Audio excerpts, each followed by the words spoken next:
రంగురంగుల వినాయకుడు వద్దు, రంగురంగుల వినాయకుడు వద్దు, మట్టి గణపతి మనకి ముద్దు.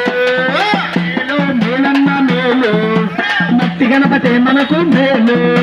మేలు మేలన్న మేలు, మట్టి గణపతి మనకు మేలు. భూమి నీరు గాలి రక్షించే వినాయకుడు మట్టి గణపతి మనకి మేలు మేలు. మా గణపతి మనకి మేలు మేలు, మట్టి గణపతి మనకి మేలు మేలు. మా గణపతి మనకి మేలు మేలు. మేలు మేలన్న మేలు, మట్టి గణపతి మనకి మేలు మేలు. మేలన్న మేలు, మట్టి గణపతి మనకు మేలు. మట్టి గణపతి మనకు మేలు, మట్టి గణపతి మనకు మేలు మేలు మేలు. మొన్న ఊరేగింపు చేస్తూ, అంటే పోయిన సంవత్సరం ఇది యథార్థంగా జరిగింది. రాజమండ్రి పక్కనే ఏమండి ధవళేశ్వరం ఉందండి.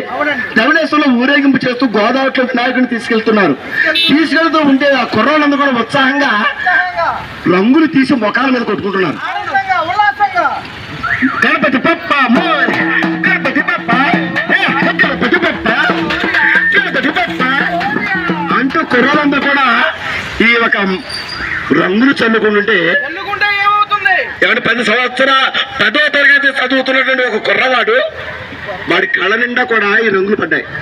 రంగులు పడగానే పంట వచ్చేస్తుంది, కళ్ళు నలిపేసుకున్నాడు. నలిపేసుకుంటే కొన్ని కళ్ళు కూడా కడిగారు, కానీ ఇంకా మంట తగ్గలేదు అని చెప్పి డాక్టర్ గారి దగ్గరికి తీసుకెళ్లారు.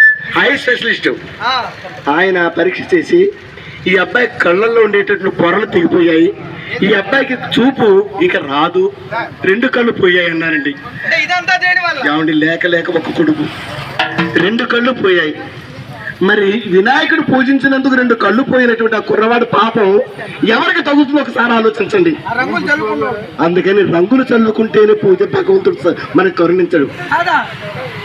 అందుకని భగవంతుడు మనకి అనన్యా చింతయంతో మాం ఏ జనా పరిపాసతే తేషాం నిత్యాభియుక్తానాం యోగక్షేమో వహామ్యహం. అంటే ఈ శ్లోకంలో 2 అక్షరాలు తీసేయాలండి. ఏమంటే 2 అక్షరాలు అంటే భగవద్గీతలో 2 అక్షరాలు తీసేంత గొప్పవాళ్ళం మనం. కాబట్టి ఏ అక్షరాలు తీయాలి అంటే ఈ శ్లోకం మొదటి అక్షరము ఆఖరి అక్షరము మనలోంచి తీసేయాలండి. అనన్యా చింతయంతో మాం ఏ అక్షరం వచ్చిందండి? మొదట ఆనబడి అక్షరం వచ్చింది కదండి. తర్వాత ఆఖరి అక్షరం ఏంటండి?